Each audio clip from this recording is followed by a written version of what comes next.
Saya Pergadani dengan program studi S1 Manajemen Logistik dari Universitas Logistik dan Bisnis Internasional.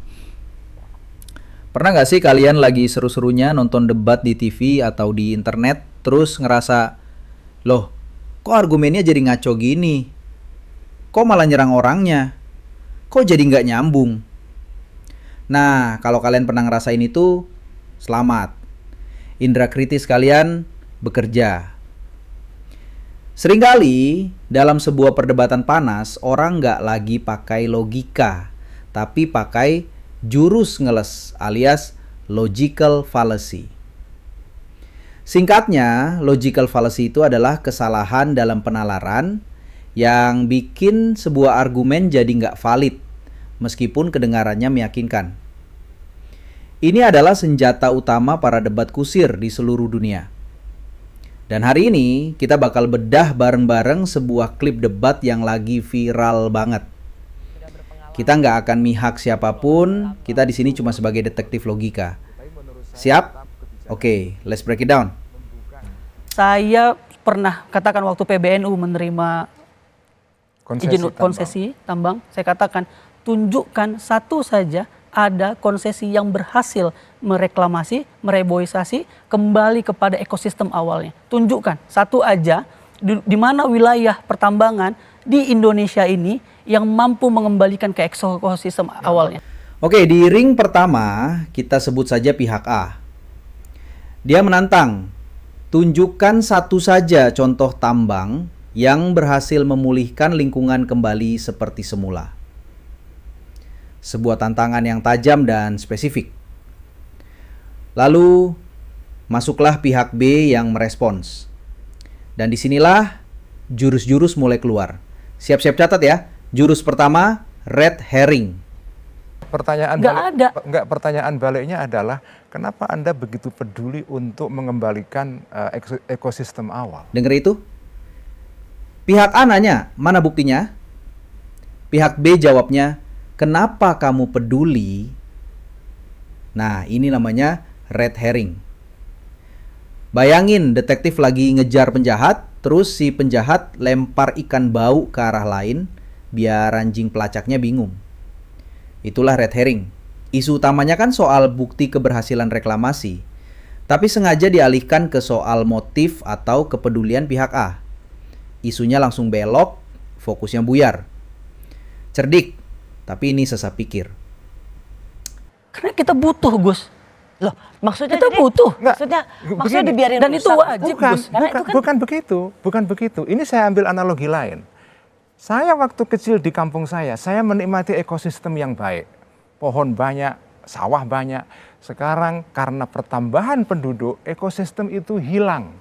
Anak saya tidak lagi bisa menikmati itu. Oke, jurus kedua. False analogy atau analogi palsu. Di sini, pihak B mencoba menyamakan kerusakan lingkungan akibat tambang industri dengan perubahan lingkungan akibat pertambahan penduduk di desanya. Kedengarannya mirip, sama-sama bikin lingkungan berubah. Tapi, apakah sebanding? Tentu tidak. Satu sisi kita punya kerusakan masif, cepat, dan mekanis pakai alat berat. Di sisi lain ada perubahan organik yang terjadi puluhan tahun karena orang butuh tempat tinggal. Itu kayak bilang, luka karena keserempet kucing sama aja kayak luka diterkam harimau. Kan sama-sama dari keluarga kucing. Jelas beda levelnya, bro. Analogi ini menyesatkan. Nah, ini bagian puncaknya. Gus, tidak head to head. Ketika argumen udah mentok, biasanya jurus pamungkas ini keluar. Coba kita lihat. Satu orang, Gus, hanya bisa menebang satu pohon misalnya dalam satu hari, tapi eskapator bisa menebang ribuan hektar dalam satu hari. Itu enggak head to head, Gus. Ini yang saya sebut dengan Wahabisme itu. Wahabisme itu artinya gini, Rosi. Orang Wahabi itu begitu kepinginnya menjaga kemurnian teks, sehingga teks tidak boleh disentuh sama sekali. Harus puritan. Puritanisme teks itu adalah Wahabi. Nah, saya mengatakan teman-teman lingkungan ini yang terlalu ekstrim. Boom! Ini adalah serangan combo. Pertama, dia pakai ad hominem. Daripada membantah data atau logika pihak A soal lingkungan, pihak B malah menyerang pihak A secara pribadi. Ngasih label negatif, Wahabi, ekstrim.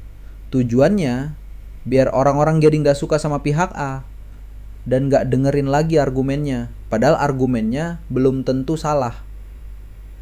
Serangan ini dibarengi sama jurus strawman atau orang-orangan sawah. Gimana caranya? Gampang. Kamu buat dulu argumen lawanmu jadi kelihatan konyol atau ekstrim, baru kamu serang argumen rekaan itu.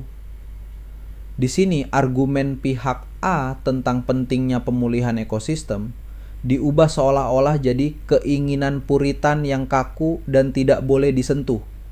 Terus disamain sama fundamentalisme. Jauh banget kan? Dia menciptakan musuh imajiner yang gampang dikalahkan.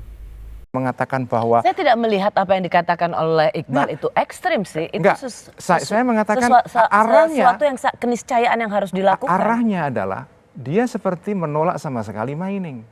Karena industri ekstraksi selalu pada dirinya adalah dangerous dan itu berbahaya. Jadi Yang bilang tidak berbahaya ada nggak, Gus? Enggak, oke, kalaupun berbahaya, apakah sama sekali kita tidak boleh menambang? Biar adil, kita lihat argumen pihak A. Pertambangan di Indonesia ini yang mampu mengembalikan ke ekosistem awalnya. Kembali kepada ekosistem awalnya. Nah, ini bisa dianggap mendekati nirvana fallacy. Fallacy ini terjadi ketika kita menolak sebuah solusi hanya karena solusi itu nggak 100% sempurna. Menuntut ekosistem kembali persis seperti semula, itu standarnya tinggi banget. Bahkan mungkin mustahil. Kalau standar mustahil ini dipakai untuk menolak semua upaya reklamasi yang mungkin sudah cukup baik, nah itu baru jadi fallacy. Oke, kita udah jago jadi detektif fallacy. Pertanyaan berikutnya, gimana caranya biar kita sendiri nggak kejebak bikin fallacy dan bisa bikin diskusi jadi lebih berkualitas? Ini beberapa tips praktisnya. 1. Tetap di jalur. Untuk menghindari red herring, paksakan diri dan lawan bicara untuk fokus pada topik utama. Kalau ada yang mulai belok, kembalikan dengan sopan. Coba katakan, itu poin yang menarik, tapi mungkin bisa kita bahas nanti. Sekarang, boleh kita kembali ke soal utama. 2. Cek perbandingannya. Sebelum memakai atau menerima sebuah analogi, tanyakan pada diri sendiri, apakah perbandingan ini benar-benar setara? Apa saja perbedaannya yang signifikan? Ini cara ampuh untuk menjinakkan false analogy. 3. Serang argumennya bukan orangnya. Ini adalah aturan emas untuk menghindari ad hominem dan strawman.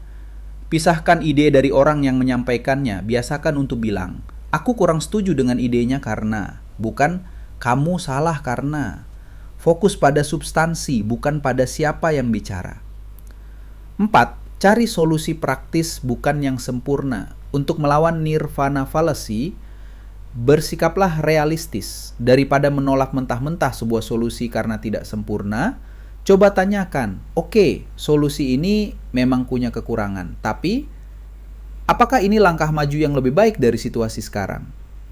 Apa langkah realistis pertama yang bisa kita ambil?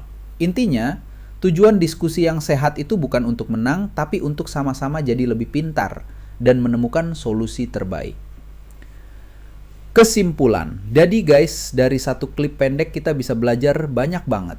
Tujuannya bukan buat ngejudge siapa yang benar atau salah, tapi biar kita semua jadi partisipan diskusi yang lebih cerdas dan konstruktif.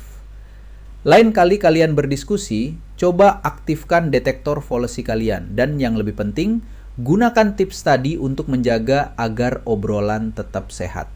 Dengan paham ini, kita nggak gampang terprovokasi, nggak gampang digiring opininya, dan bisa fokus ke inti permasalahannya.